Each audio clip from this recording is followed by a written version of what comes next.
Detrás del mundo que conocemos, detrás del telón de lo cotidiano, detrás de lo aparente, lo visible y hasta lo creíble, escondidas entre líneas están las historias perdidas.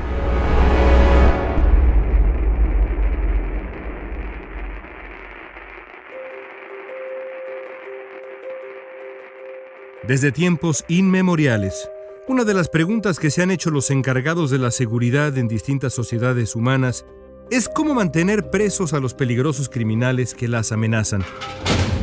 En el siglo XVII, la prisión más famosa del mundo era el castillo de If, isla fortificada cerca de Marsella, en Francia. Tan famosa en su tiempo que Alejandro Dumas la escogió para recluir al prisionero más célebre de la historia, Edmond Dantes, el mismísimo conde de Montecristo.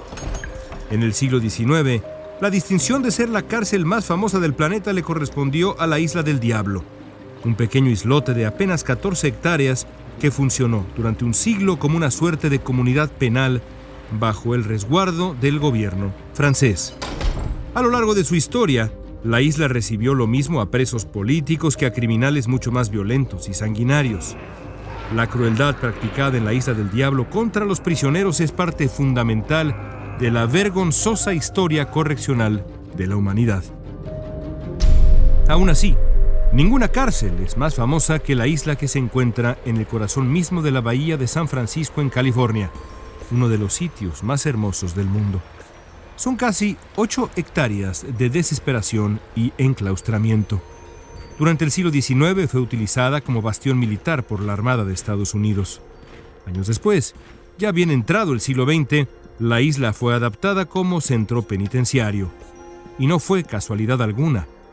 Alcatraz era el lugar ideal para albergar una cárcel de altísima seguridad, ubicada a 3 kilómetros de bravísimas aguas heladas de San Francisco.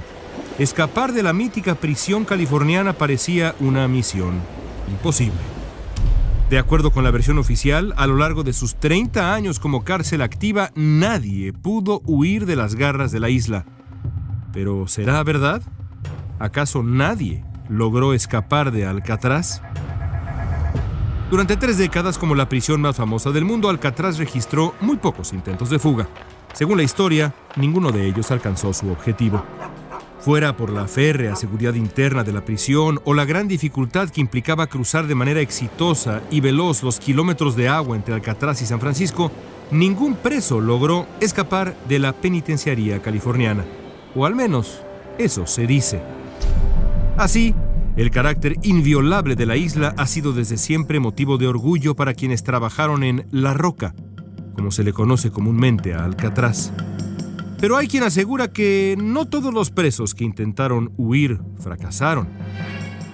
En 1962, un grupo de 4 hombres fraguó uno de los planes de escape carcelario más sofisticados de toda la historia, usando todo tipo de recursos y haciendo gala de la más asombrosa paciencia y creatividad.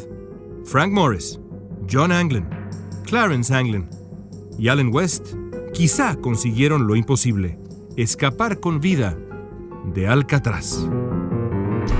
El líder de la fuga fue Morris, un criminal de carrera con una mente brillante, ingeniero estructural vestido de delincuente. A finales de 1961, Morris convenció a los hermanos John y Clarence Anglin y a otro prisionero llamado Allen West de la posibilidad de escapar. Para hacerlo necesitaban resolver al menos 3 grandes problemas: cómo salir de sus celdas, cómo llegar a la playa y, de manera crucial, cómo sobrevivir a las heladas aguas que rodean Alcatraz. El primer paso lo resolvieron escarbando agujeros en las paredes traseras de las celdas para de ahí acceder a un corredor de servicio. En mayo de 1962, los hermanos Anglin y sus cómplices, Morris y West, comenzaron a trabajar durante la tarde.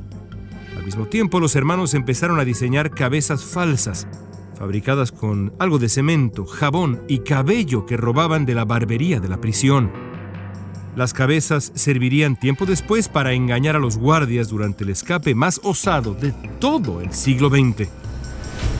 Para el mes de mayo de 1962, el plan de escape de Alcatraz, ideado por Frank Morris, iba viento en popa. Gracias a su interminable paciencia, Los 4 presos habían conseguido abrir sendos boquetes en las paredes posteriores de sus celdas para acceder después al pasillo que podía conducirlos a la libertad. Pero aquello era solo el primer paso. Para escapar de la isla se necesitaba un bote. El desafío puso a trabajar la genial cabeza de Morris. La solución a la que llegó resultó digna de un visionario. Usando varios impermeables de la prisión, Morris y sus secuaces comenzaron a construir una pequeña balsa inflable y 4 salvavidas que les permitieran sobrevivir en la marea helada de la bahía de San Francisco. Para inflar el pequeño bote, Morris consiguió un acordeón, un instrumento ideal para llenar de aire rápidamente el ensamblado de impermeables. Para entonces, los conspiradores habían conseguido zafar también un ducto de ventilación que los llevaría directo al techo de la prisión y de ahí a la playa rocosa de Alcatraz. Así, apenas comenzando junio de 1962, Morris y los hermanos Anglin se declararon listos para escapar. Allen West, el 4º conspirador, también había terminado de rascar el agujero de su pared. Todo estaba listo. Poco después de las 9 de la noche del 11 de junio, Morris y los hermanos colocaron las cabezas falsas en sus camas y salieron de sus respectivos dormitorios. Morris llamó entonces a West, el 4º conspirador, quien también intentó escapar a través del hoyo que había hecho en la pared de su celda. Pero algo salió mal. Por más que intentaba, West no lograba hacer pasar su cuerpo por el orificio aquel. El tiempo se estaba terminando. Morris y los hermanos Anglin enfrentaban una disyuntiva imposible: esperar a que su amigo Allen West lograra salir de su celda o dejarlo para siempre en Alcatraz, arriesgando así ser descubiertos antes de tiempo. Optaron por abandonar a West. Corrieron, subieron y luego se esfumaron en la noche. Nadie volvió a verlos de nuevo. ¿Tuvieron Frank Morris y los hermanos John y Clarence Anglin éxito en su intento de escapar de Alcatraz? Es difícil saberlo. De haber sobrevivido después de más de 50 años de aquella milagrosa fuga, los Anglin y Morris tendrían hoy alrededor de 85 años de edad. No es impensable que alguno o todos ya habrían fallecido. La falta de señales de vida de alguno de los 3 protagonistas a lo largo de los años ha hecho pensar a los investigadores del caso que los prófugos perecieron ahogados mientras trataban de llegar a buen puerto aquella noche de 1962. Pero quienes defienden la posibilidad de que los reos lograron culminar con éxito su osado plan de escape, señalan que de haber muerto en los mares alrededor de Alcatraz, alguien habría encontrado los cadáveres.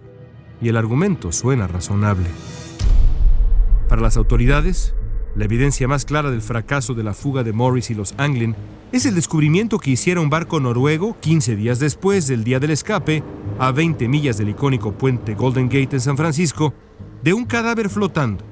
El cuerpo llevaba puestos pantalones azules idénticos a los usados en la prisión de Alcatraz.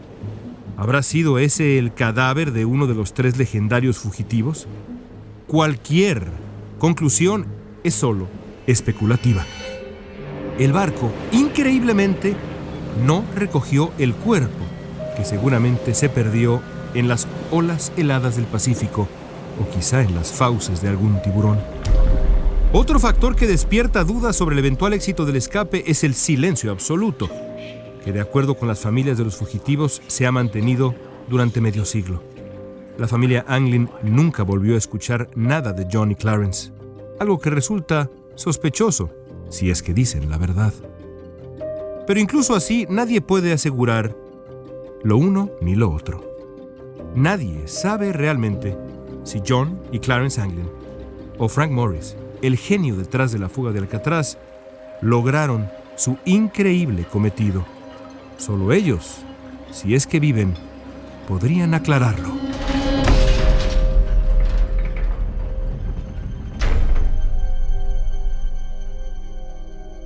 Esto fue Historias Perdidas, escrito y narrado por León Krause, editado por Guillermo Espinosa y Jorge Farías, producido en Clio por Daniel Krause.